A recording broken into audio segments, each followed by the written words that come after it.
Welcome everyone to a very special evening with Adam Miller, a special holiday concert that we are excited to offer this evening as part of our winter challenge, because you can explore and learn more during this exciting program as well and not just be entertained. Adam is a mixture of folks stories, music, and so much more. He's been playing with our system for many years, over a decade, often to standing room only crowds. So we're excited to be able to present him tonight to all of you coming in from Oregon. We also would like to share a few of our programs that are taking place at this time, let you know about them, and we will share that as well on the side. You may see it in chat as we go along, links to things like our Winter Learning Challenge for all ages, from babies to adult, all sorts of exciting programs, learning activities, books that we encourage you to take part in over the course of the next month, and have all sorts of exciting prizes to win at the end and books to take home. Also, this coming Monday is a terrific program you may want to check out. Monday evening is the Winter Solstice, and you can register for this particular program, unlike tonight's that you could just link to directly. Monday nights, click on the link on our website, smcl.org, go to events, and if you look and scroll up to Monday, 7:30 p.m., we are going to have What Does Winter Solstice Mean for You? Among that will be UC Berkeley's Lawrence Hall of Science former director, presenting as an astronomer what this particular date means for so many cultures around the world. And it should make for a really interesting program, and we hope you'll check that one out as well. Go to our website, smcl.org, like I said, for all sorts of info. You can toggle through the banner of pictures to learn more about the Winter Learning Challenge. Some of the services we're continuing to offer right now, curbside, from sewing machines to 3D printing, all sorts of cool stuff there. So without much further, we can share a little bit more about this at the end as well. We hope you can let people know this will be on YouTube later for further consumption during your holiday decorating, cooking, baking, etc., because it's going to be worth watching more than once, I think. Adam, I'll hand it over to you now, but I just wanted to say again how excited we are to have you. It's one of our first live musical performances since this kind of unique reality we're having here with virtual programming, and how thrilled we are to have you. Adam? Thank you so much. I am so delighted to be invited back. Also, for any folks out there, if you experience any hiccups in Wi-Fi tonight, feel free to just go back into our website, join the link to come back in. Same may happen from our end, and we'll work at it as fast as we can if that happens. I've got Gary and David on board as well, who are terrific tech maestros who will help keep this going smoothly. So again, welcome, enjoy the program, and I will be on the site. If you have any questions you'd like to ask Adam at the end, just put them in the Q&A section, and we'll cover those at the end. Enjoy.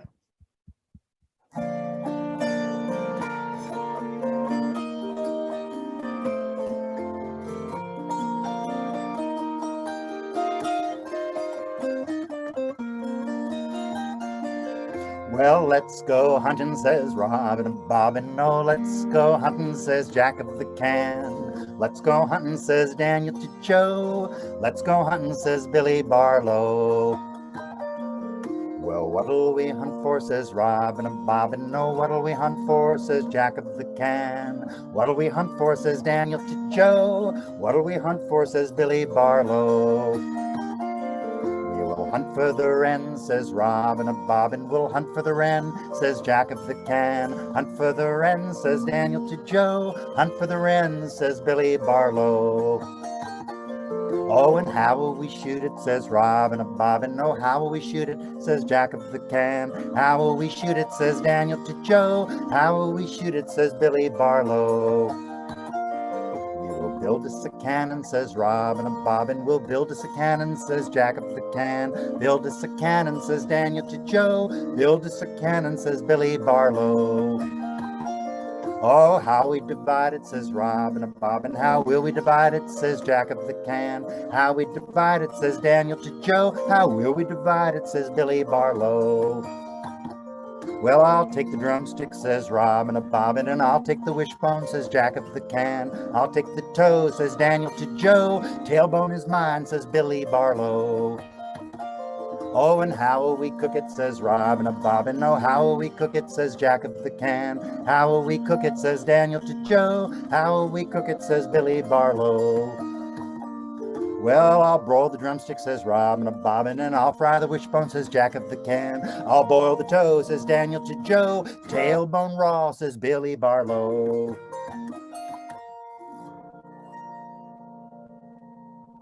Well, Christmas is one of many holidays celebrated around the time of the winter solstice at the end of December, and that one sure doesn't sound like a Christmas song.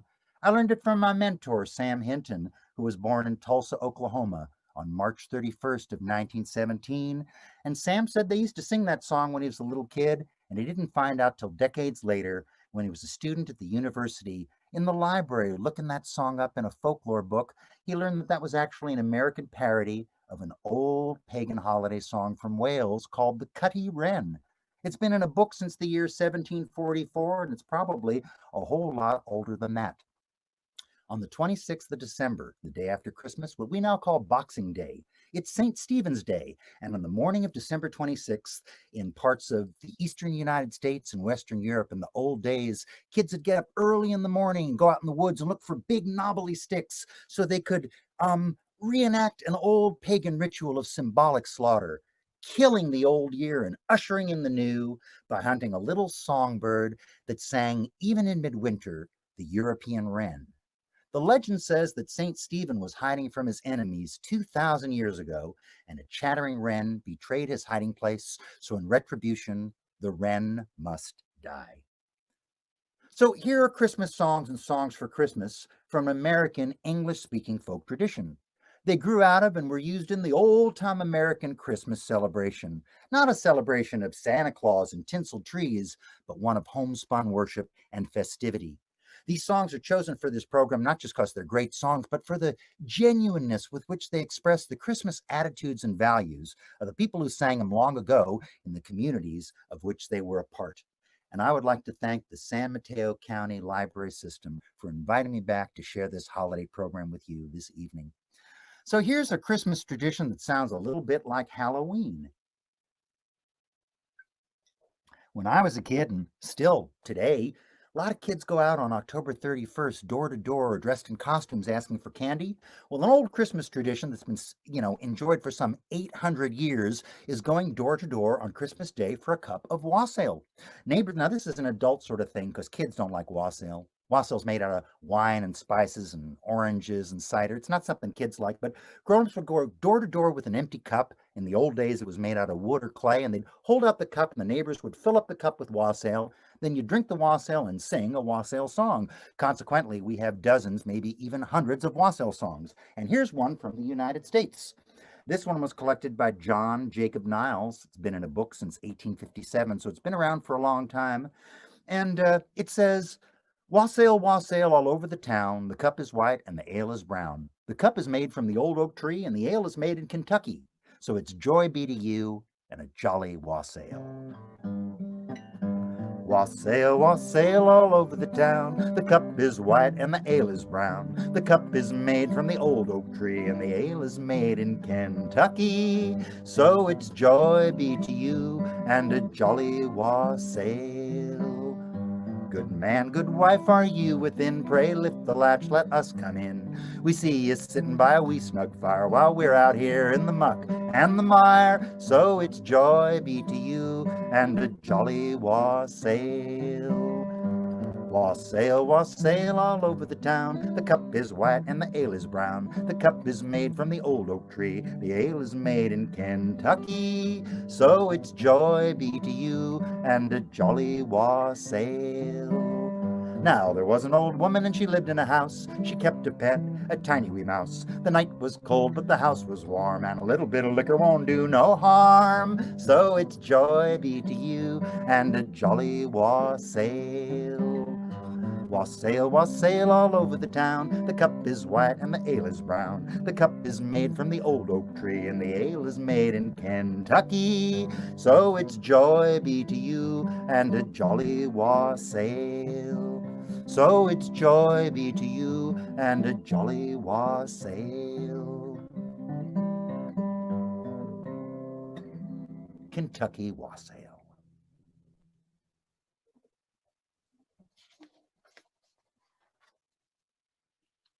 Well, if you go into a grocery store in the United States in the month of December, you better be prepared to hear the same 19 Christmas songs played over and over again till you just kind of tune them out. Most of those songs were written by commercial songwriters in New York City trying to have a hit record at Christmas time, and they did just that.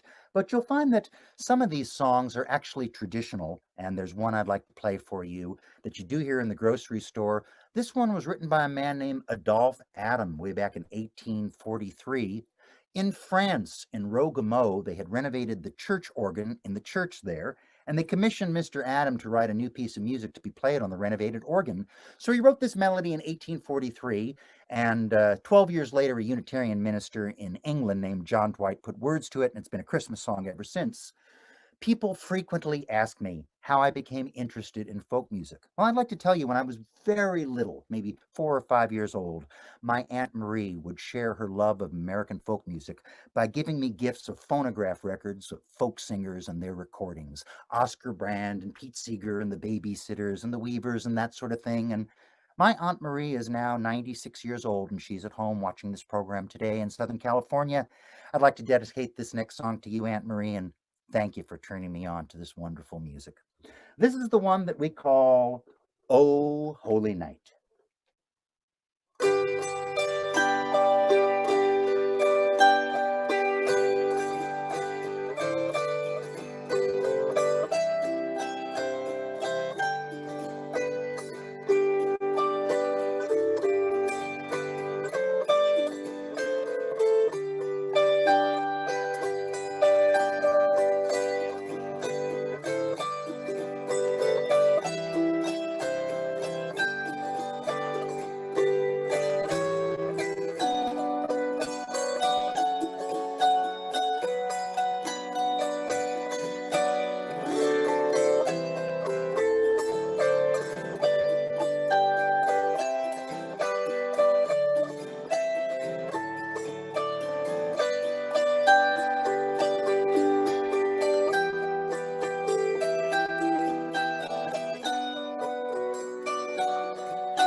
In every country, on every continent, in every culture, in late December, at the darkest time of the year, people have celebrated the oldest holiday in human history, the birthday of the sun, what we call the Winter Solstice, which occurs this year on December 21st, the shortest day and the longest night of the year.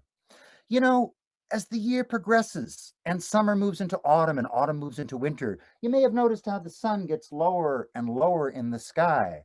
And in the really early days before the advent of Christianity, people would worry that if there wasn't a whole lot of merriment and celebration and singing and dancing, the sun might just keep on going and never ever come back. This was a serious concern, and the early Christian leaders intentionally incorporated the dates of some of those old pagan holidays into their holiday calendar.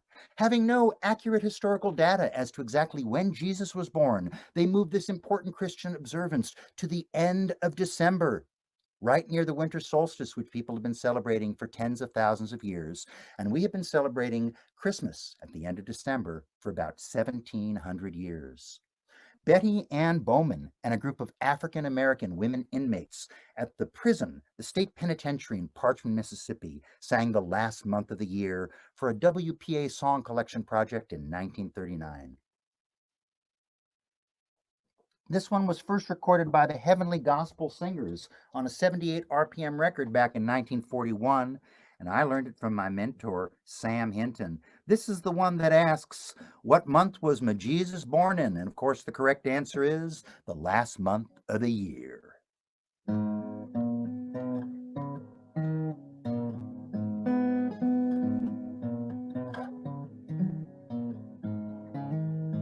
Tell me what month was my Jesus born in, the last month of the year? Tell me what month was my Jesus born in, the last month of the year? Well, you got January, February, March, oh Lord. You got April, May, and June, Lord. July, August, September, October, and November. You got the 25th day of December. Why, it's the last month in the year.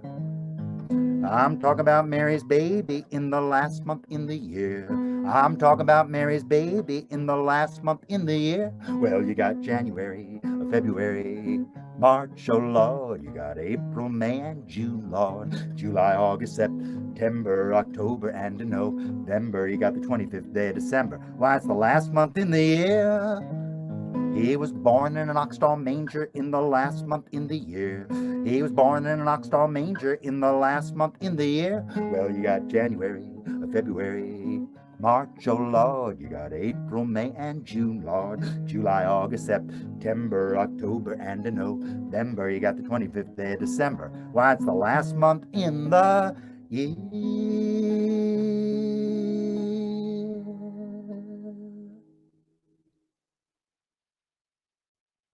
This next one is one of the ones you hear played in the grocery store. The man who wrote this song published his first song in 1911 and sold 1 million copies of sheet music in the first 45 days of publication. He wrote this song in 1940. Although he was a very rich and highly paid songwriter, he was stuck in Hollywood writing songs for a Hollywood movie and could not return to New York City to spend Christmas with his wife and kids.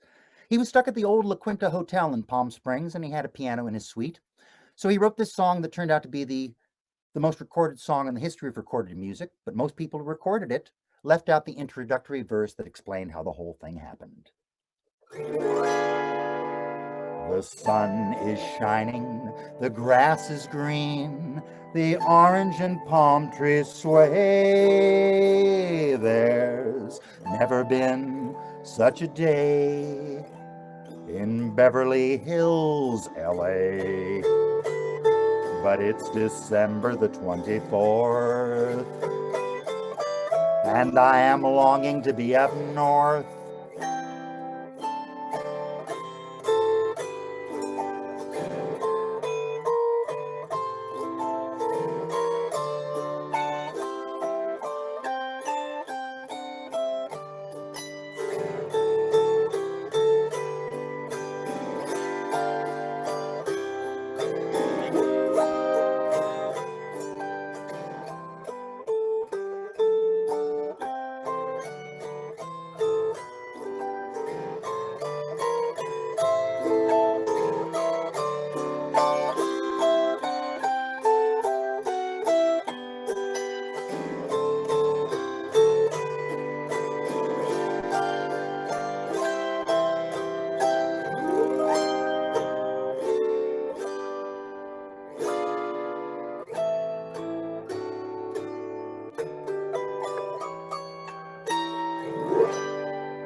White Christmas by Irving Berlin. Well, probably the most widespread Hanukkah song in the United States is this one that originally came from Eastern Europe. This is the English version. Hanukkah, oh Hanukkah, come light the menorah. Let's have a party, we'll all dance the hora. Gather round the table, I'll give you a treat.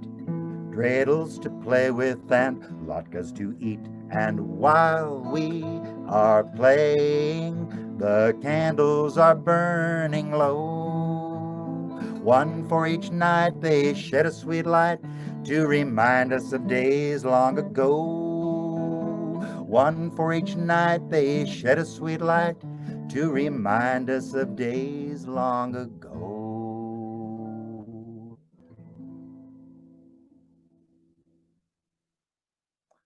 Well, this next one comes from England, and it's very widespread.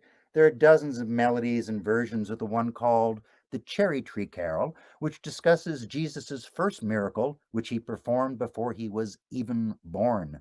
Versions of this in books go back to the year 1878, and I will sing an American version that was collected in Knott County, Kentucky. It was collected back in 1917 from a gentleman named Will Wooten, And the only thing he could tell us about this song was he had learned it from his grandmother and that she had been born in England where the song originated. The Cherry Tree Carol.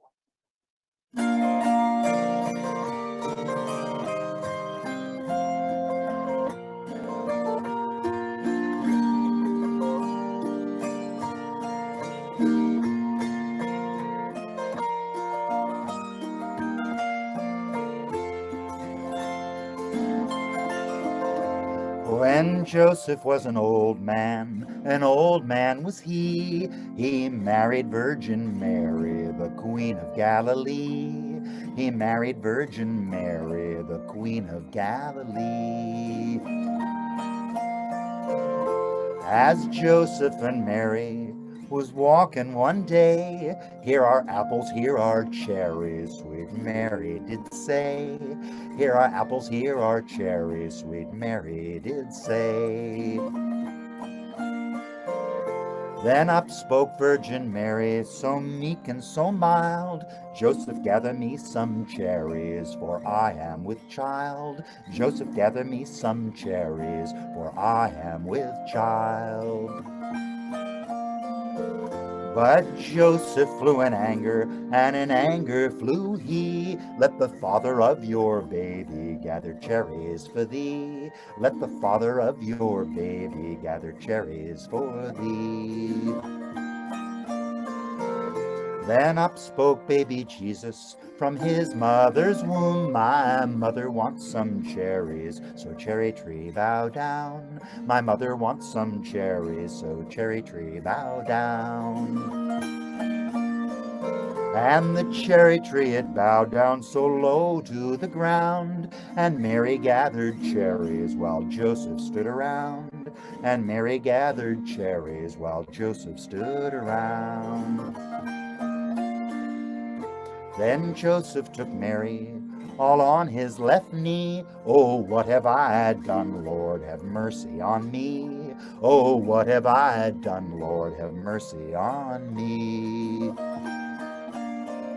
And then Joseph took Mary all on his right knee. Oh, tell me, little baby, when your birthday will be.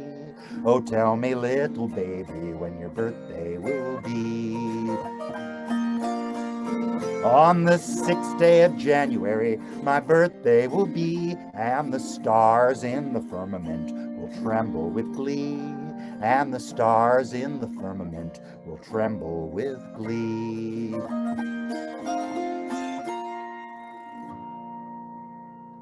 The baby says, on the 6th day of January, my birthday will be, and the stars in the firmament will tremble with glee. Well, you know that song about the 12 days of Christmas and the partridge in the pear tree?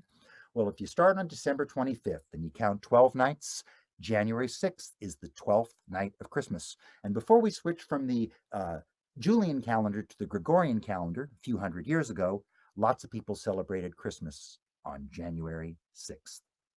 Well, all of these songs are available on my brand new CD, Make My Present Small, Traditional Folk Songs for Christmas and the Winter Holidays. This CD is available from my website, folksinging.org. And I'll send you the title track off of this CD, written by Bob Coltman, a singer-songwriter in the state of Missouri. This is my contemporary Christmas offering. And if you wake up tomorrow morning and you can't get this one out of your head, well, let me apologize in advance.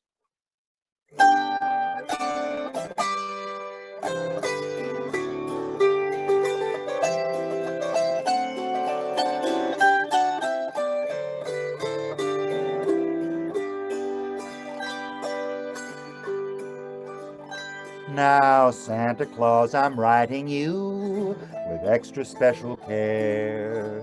This request's important, please, so grant it in this year. I am asking for just one thing, and it is for us all. Not asking much for me alone, and make my present small. Make my present small. Peace on earth for all, real peace on earth, goodwill to men, and make my present small.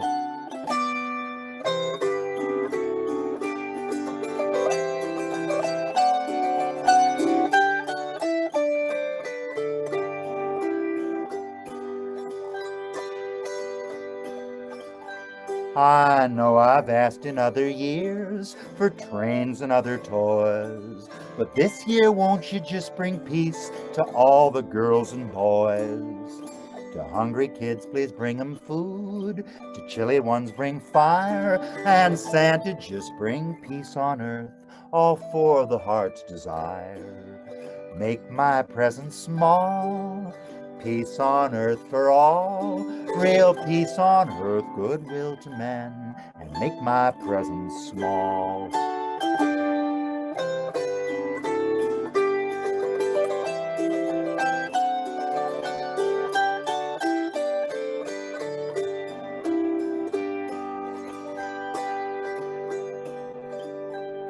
I know this letter's getting long, and there's so little time. But Santa, won't you bring an end to hurtfulness and crime? To every heart, please bring a smile. To every face, a kiss. I would forfeit all my Christmas gifts if you would just do this. Make my present small, peace on earth for all. Real peace on earth, goodwill to men, and make my presents small.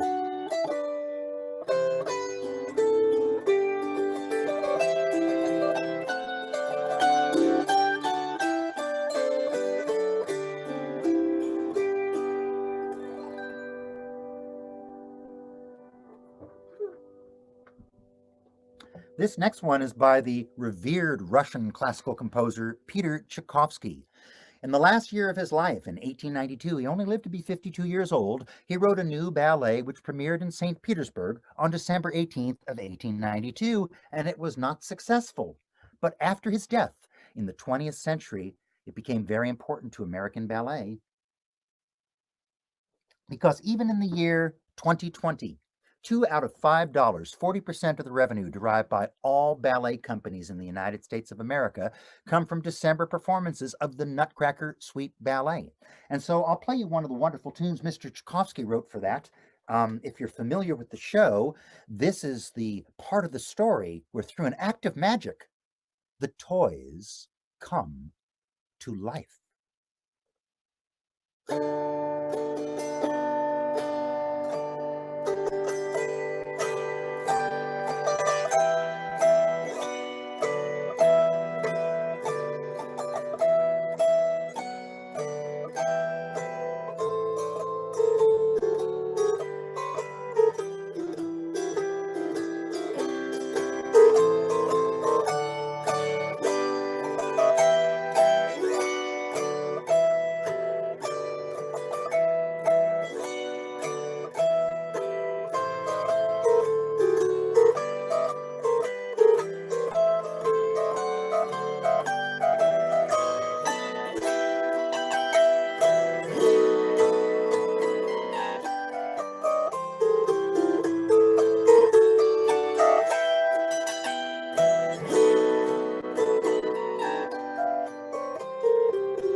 Well, as a rule, the banjo was not welcome at the Christmas Eve watch night service. But on Christmas night, the banjo was welcome to join the fiddle in a lively, sinful tune. And 100 years ago, any song that didn't have religious lyrics was considered a sinful tune, and people would dance all night long with no band on cross feet until the rooster crowed. And as the sun was rising, they would remove those shoes and carry them home as they walked through those muddy, soggy bottoms. Some people would gather 4 folks on the back of a mule, all holding on to one another so nobody fell off, heading home into the sunrise, and the rest of them would gather in the back of a 10-ox wagon, sleepily riding home with the children up over the hills and through the valleys, home toward the sunrise, so the grown-ups could get into bed and take that long winter's nap, and the children could go out in the woods and look for a wren.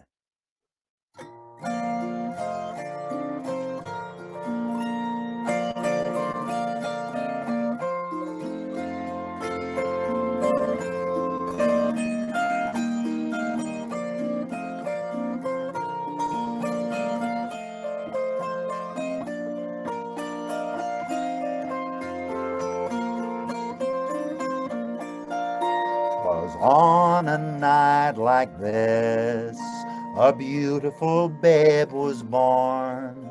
The shepherds gathered round him to guard him till the dawn. Above him shone a star so wondrous bright, that never since in all these years we've not seen one quite so bright, shining so clearly, shining so brightly, guiding their footsteps from afar. It led them through the night, a path to love and brotherhood, while following its light.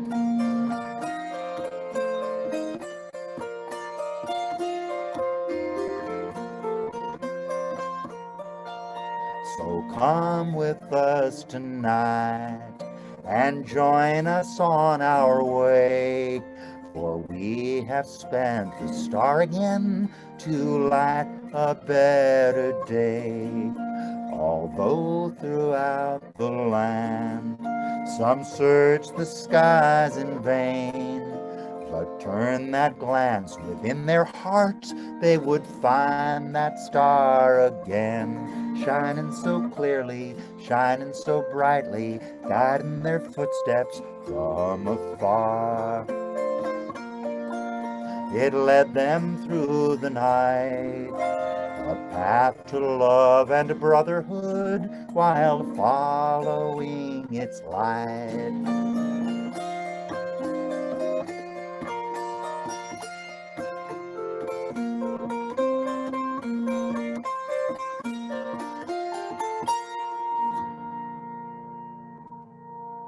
And now a little poem for Christmas by the great African-American theologian Howard Thurman. It's called The Work of Christmas.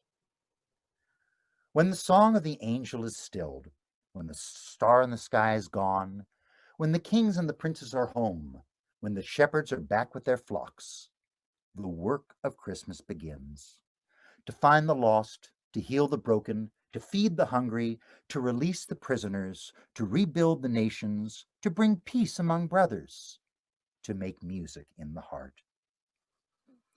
Now, the old-time American Christmas celebration was a season of two moods, holy day and holiday.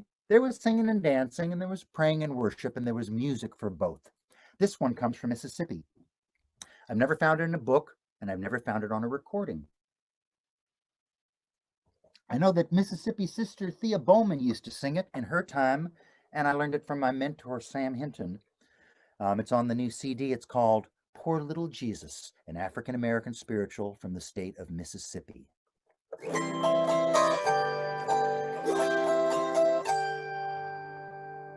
Poor little Jesus, this world is gonna break your heart. There'll be no place to lay your head, my Lord. Oh, poor little Jesus. Mary, she's the mother. Oh, Mary, she lay down and cried. For there's no place to lay your head, my Lord. Oh, poor little Jesus. Sing, you holy angels, sing round him with your golden harps.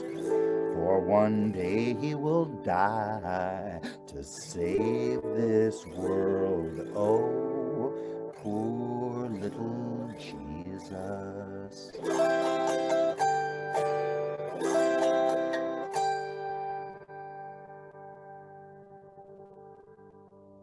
This next one comes from Andalusia.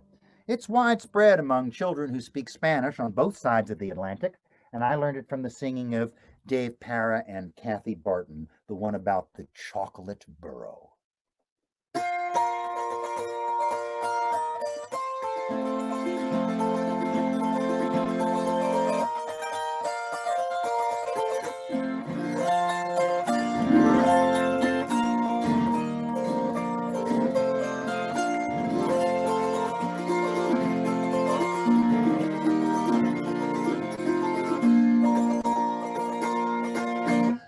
Bethlehem town, so merry and gay. Ring-a-ling-a-ling-a-ling-a-ling-a-ling-a-ling-a-ling-a-ling-a-lay. The chocolate burro comes today with boxes and bars for all who will pay. Ring-a-ling-a-ling-a-ling-a-ling-a-ling-a-ling-a-ling-a-ling-a-lay. He says to the kids, do not delay. Maria, Maria, come running, I say. There's chocolate sweet for your baby today. Maria, Maria, come running, I say.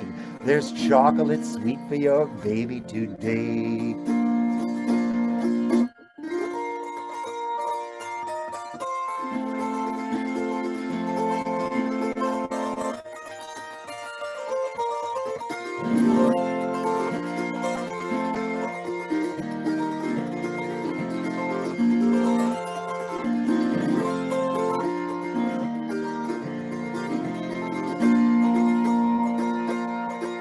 Sweet Mary the maid was sewing that day when she heard a ring-a-ling-a-ling-a-ling-a-ling-a-ling-a-ling-a-ling-a-ling-a-lay, a patch for St. Joseph's coat of gray.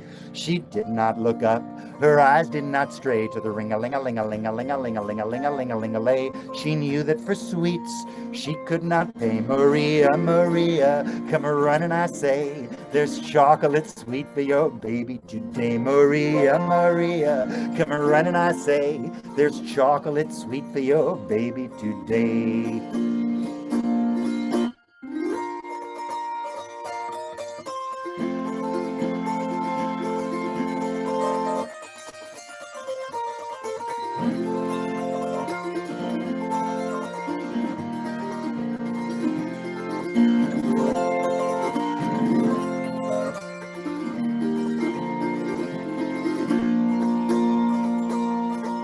Then into the room with a burst and a bray and a ring-a-ling-a-ling-a-ling-a-ling-a-ling-a-ling-a-ling-a-ling-a-lay. The chocolate burro makes his way right up to the crib with all his display and a ring-a-ling-a-ling-a-ling-a-ling-a-ling-a-ling-a-ling-a-ling-a-lay. He kneels with the other beasts to pray. Maria, Maria, come running, I say. There's chocolate sweet for your baby today. Maria, Maria, come running, I say. There's chocolate sweet for your baby today.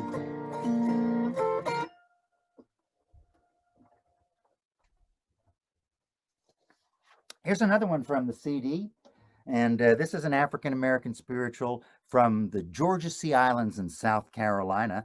This one was collected by Ruth Crawford Seeger in her wonderful book, American Folk Songs for Christmas, published in 1953. And so this one's been around for about 100 years or more. In South Carolina, it says, the people keep a-coming, but the train done gone. You got to put yourself in the mood of a South Carolina Baptist preacher from 100 years ago, telling people that if they didn't get on the train for salvation, they'd find themselves sitting at the platform and the people keep a-coming, but the train done gone. We can sing this one together because it's sort of a call and response tune. It tells a very familiar story, and it's called Mary Had a Baby. Well, Mary had a baby, I, Lord. Mary had a baby, I, my Lord. Mary had a baby, I, Lord. The people keep a-coming, but the train done gone. She laid him in a manger, I, Lord. Laid him in a manger, I, my Lord. Laid him in a manger, I, Lord. The people keep a-coming, but the train done gone. And a star shined above him, I, Lord. A star shined above him, I, my Lord. A star shined above him, I, Lord. The people keep a-coming, but the train done gone. You know an angel flew above him, I, Lord. An angel flew above him, I, my Lord. An angel flew above him, I, Lord. The people keep a-coming, but the train done gone. King Herod tried to find him, I, Lord. Herod tried to find him, I, my Lord. Herod tried to find him, I, Lord. The people keep a-coming, but the train done gone. So they fled away to Egypt, I, Lord. They fled away to Egypt, I, my Lord. Fled away to Egypt, I, Lord. The people keep a-coming, but the train done gone. And the stars shined above him, I, Lord. The stars shined above him, I, my Lord. The stars shined above him, my Lord. The people keep a-coming, but the train done gone. You know an angel flew above him, aye, Lord. An angel flew above him, aye, my Lord. An angel flew above him, aye, Lord. The people keep a-comin', but the train done gone. The people keep a-comin', but the train done gone. The people keep a-comin', but the train done gone.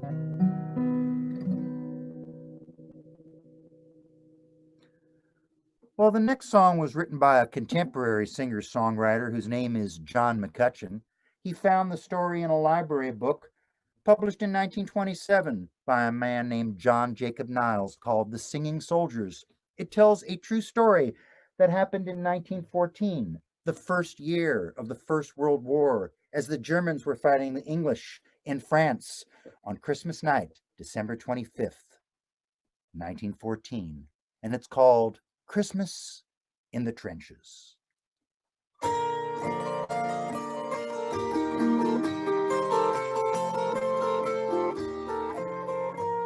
My name is Francis Tolliver, I come from Liverpool.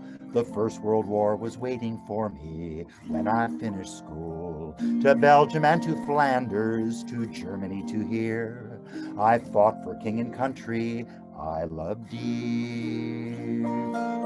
'Twas Christmas in the trenches and the frost so bitter hung. The frozen fields of France were cold, no Christmas songs were sung. Our families back in England were toasting us that day, their brave and glorious lads so far away.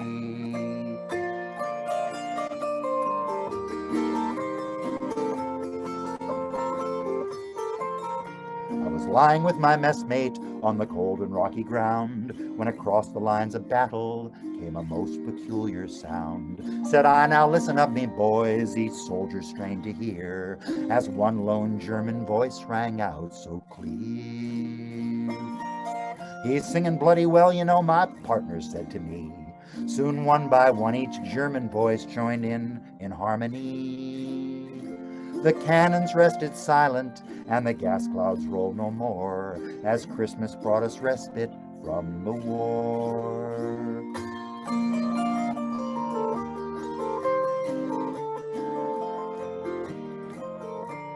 When a song was finished, and a reverent pause was spent, God rest ye merry gentlemen, struck up some boys from Kent.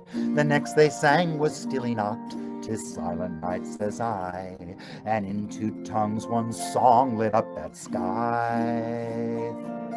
There's someone coming toward us, the frontline sentry cried. All eyes were fixed on one lone figure trudging from their side. His peace flag like a Christmas star shone on the plain so bright, as he bravely strode unarmed into the night.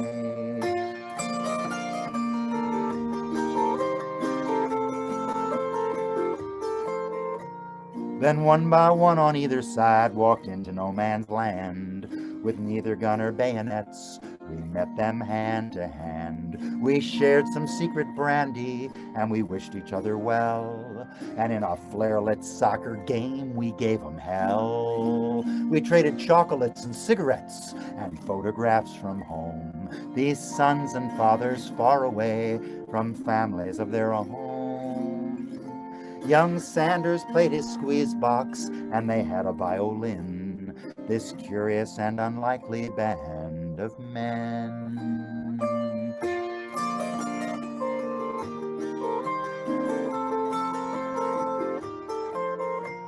Then daylight stole upon us, and France was France once more. With long goodbyes and sad farewells, we settled back to war. But the question haunted every man who lived that wondrous night: whose family have I fixed within my sight? 'Twas Christmas in the trenches, and the frost so bitter hung. The frozen fields of France were warmed as Christmas songs were sung. For the walls they built between us to exact the work of war had crumbled and were gone forevermore.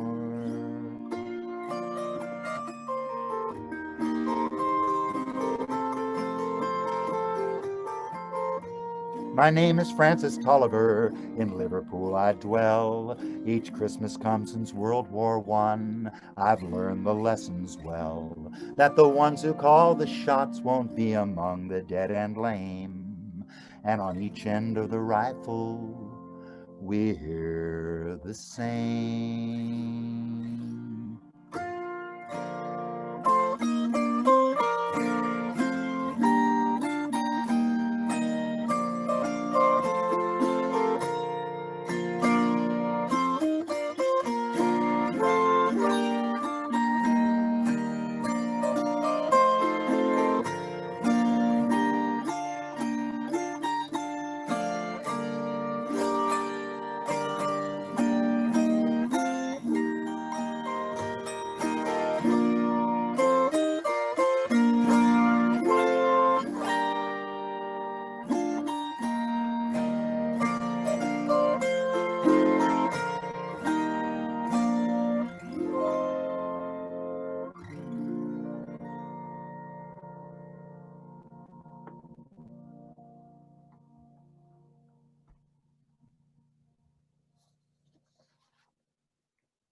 That's on the new CD, Make My Presents Small, Traditional Folk Songs for Christmas and the Winter Holidays.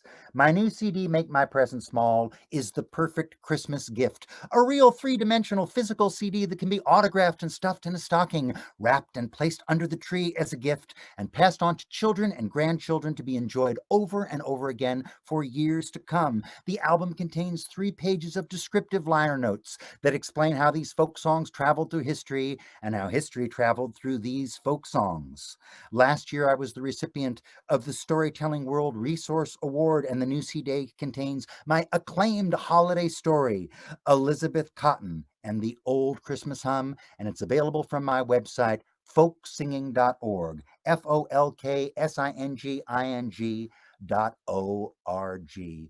I want to thank the San Mateo County Library System for making this program possible, and I want to personally thank the manager from the Belmont Library, Kathleen Beasley, who first booked this program at her library and started this tradition of an annual holiday program in the San Mateo County Library System. Remember that libraries will get you through times of no money a whole lot better than money is going to get you through times of no libraries. My name is Adam Miller. Thank you for inviting me back to your library system. Here's wishing you safe and happy holidays. And I'm going to close this program with a song that I call the Welsh New Year's Carol. My mentor, Sam Hinton, was the director of the Scripps Aquarium in San Diego, California from 1946 to 1964. During his tenure there, Sam worked with many marine biologists, and one of them was a man by the name of Joel W. Hedgepeth, whose ancestors came from Wales, and Dr. Hedgepeth, whose books can be found in the marine biology section of your library. Dr. Hedgepeth knew this old, obscure Welsh New Year's carol, and he taught it to Sam, and neither one of them could really pronounce the Welsh words, so together they translated it into English, and that's where I learned it. Now, Joel and Sam are long gone, and I might be the last person who still sings this song, so I'd better pass it on to you before we go, the one I call the Welsh New Year's Carol.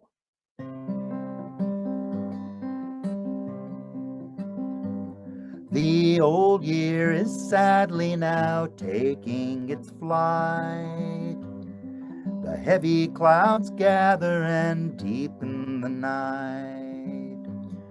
The winter rains fall and the weary wind blows, and the bells are all ringing to see the year close. Though we wish it would tarry, time flies on its wing. In summer and autumn and winter and spring, the young and the old gaily dance now and sing. To welcome the new year, now hear the bells ring.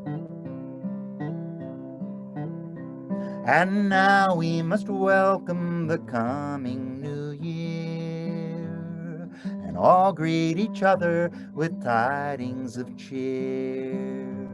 So let us be loyal and loving and true, from now through the new year and all the year through.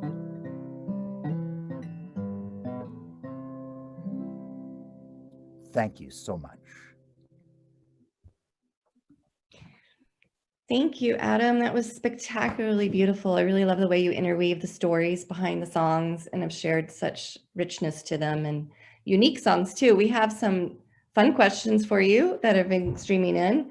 One of the first ones I came across that you have a repertoire of over 5,000 songs, which is just mind-blowing. And this first one's going to be a tough one. One of our patrons or viewers is asking, what is your favorite Christmas song to perform? I guess it's got to be the Chocolate Burrow, because people don't expect it and haven't heard it, and it's so weird and delightful. I guess that's probably the one that's my personal favorite. So quirky, unique. That reminds me of another question here, where someone asked about Poor Little Jesus, the spiritual from Mississippi, and that you said you've never found a recording of this song, and they're wondering if that means yours is the only known recording of that particular spiritual from Mississippi. It's the only one I know of. I have suspected that maybe Sister Thea Bowman recorded it, but she's been dead for quite a while and was not terribly famous. There may be a cassette or an 8-track or a 45 somewhere. Track. But it's surprising, I used to do 100 libraries a year. I would spend a lot of time going through their collections.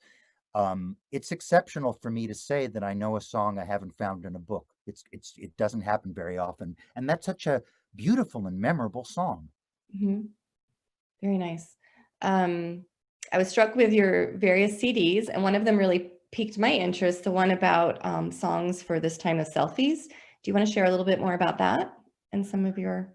Well, it's funny to say this now at a virtual program, but over the last 12 or 15 years, I would find myself in the days when we had live in-person library programs with live in-person audiences, I would find myself competing with the audience for their attention between their phone and my program. Mm-hmm. And then this year, the phone won. And now everyone is enjoying my program, not in person in a library, but on a phone or on a computer.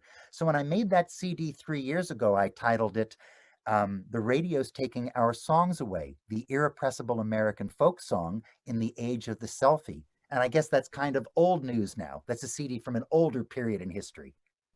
Very cool. The title really intrigued me.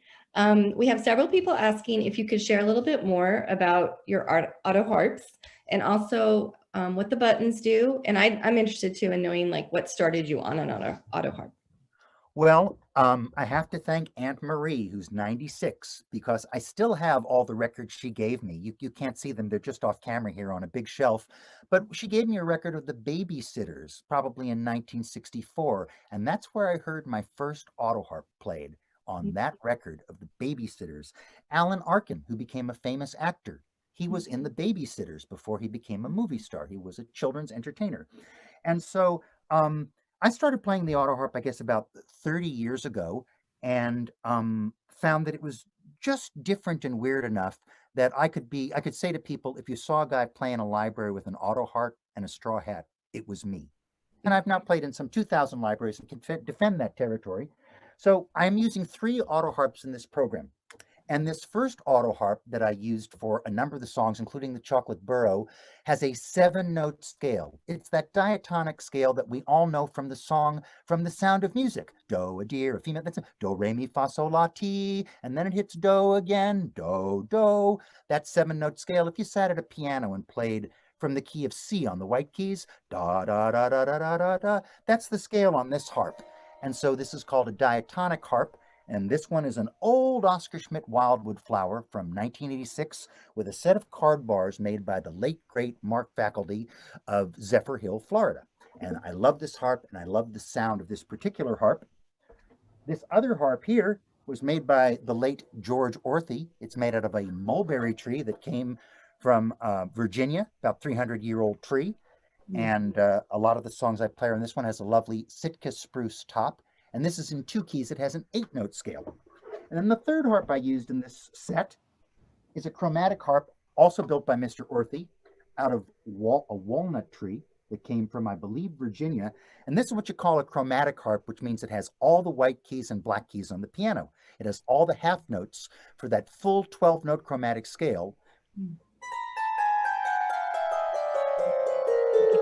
So I used these 3 different harps, and they gave me very different effects because you can't play White Christmas or Poor Little Jesus or the Nutcracker Suite unless you have a fully chromatic auto harp.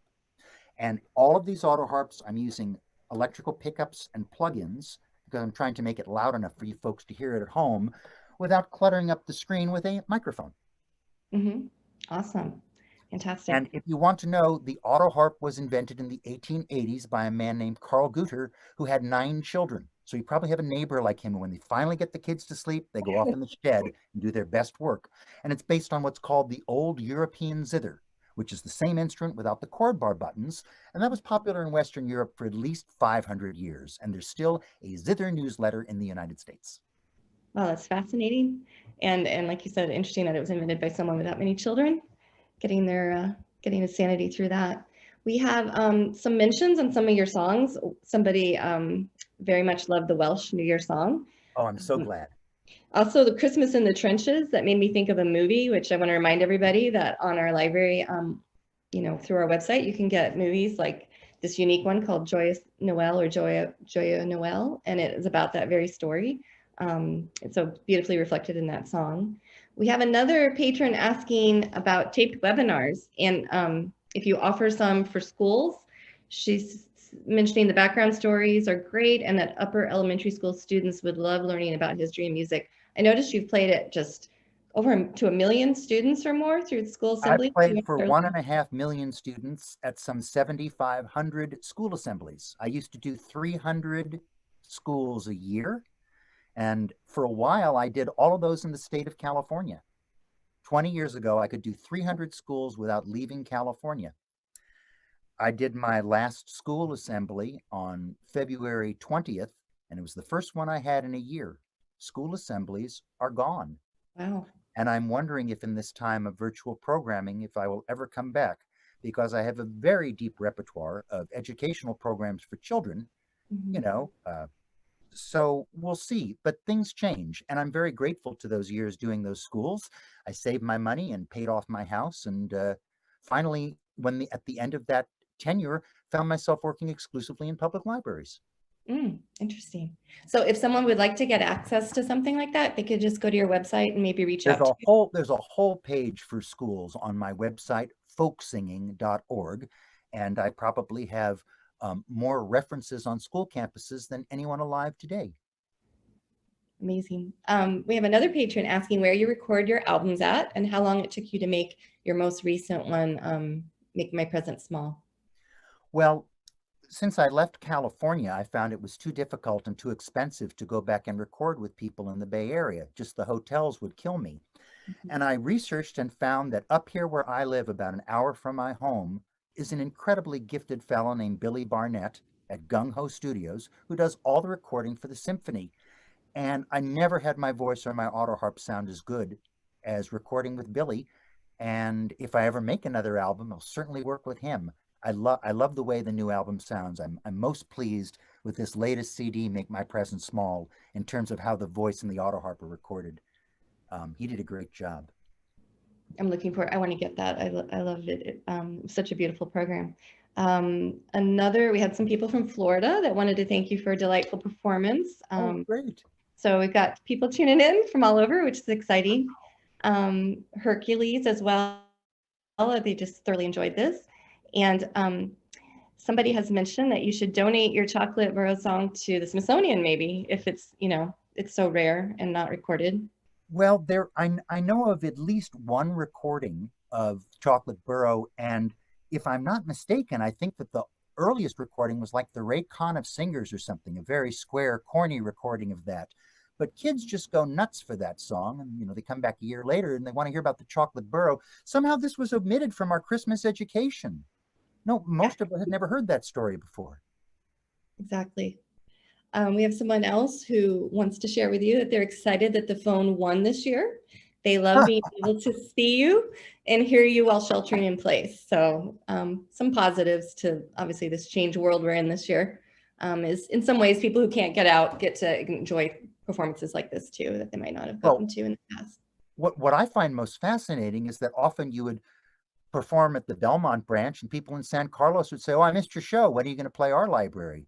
But now that these programs are virtual, some of them we have people from other continents if they can stay up late enough to catch the show. So I find it remarkable that people from Florida were able to catch a program sponsored by a library in California. I love it. Yeah, and I love this particular one is going to be on YouTube for a while for folks who maybe couldn't stay for the whole thing or want to share with some of their friends. And we'll try to spread the word more too, because I know there's lots of people, including an ESL group that we work with, that would probably love to hear some of your stories behind the folklore of these. We have someone else asking, do you have recommendations for resources for people interested in learning to play the auto harp? To play the auto harp, there are some good resources. This is a peculiar time in history because you can't use the resources as we usually did. But the fastest way to learn to play the auto harp is to spend a weekend at an auto harp festival and just spend 2 or 3 days immersed among auto harp players and workshops. Now these are happening online. So to just kind of cut to the chase, I will encourage anyone who's interested to go to my website and send me a message, and I will let you know who the good auto harp teachers. They're doing virtual lessons now, so it doesn't matter where you live, you can study with the best teachers. And there are several festivals coming up where workshops and concerts will be offered. And if you just write to me at folksinging.org, I will ad nauseum provide you as much information as you desire on that subject. Spread this amazing instrument farther. The person who asked about the school resources wants to thank you again and said she's going to seek out grant money now to be able to put this on, and just thinks it's amazing, and that she came across this by chance by looking into the library reading challenge. So it shows us cross-referencing these programs is cool. People will discover them and come across it. Thank you for a delightful program. Someone especially loved A Holy Night and said it was wonderful to see you live again, even if it has to be in this format. It's just so beautiful, so enchanting. Thank you for your time, Adam, for gracing us with your stories, your fantastic talent. I hope we can all go explore your website some more, look into your CDs, and can't wait to have you back again, hopefully in person. Thank you so much. Happy holidays to all of you. Be safe and be well, and I'll see you the next time we do one of these. Thanks, everyone. And be sure to go to our website if you want to learn about other events coming up soon for the Winter Solstice, like I mentioned, in our Winter Learning Challenge. And there's a survey along in the chat if you're interested in giving some feedback on this program and sharing thoughts on whether you'd like more like them. Thank you, Adam. Thank you, Gary and David, for supporting this. Have a great evening, everybody. Good night, everybody. Have happy holidays. Happy holidays to everyone. Thank you.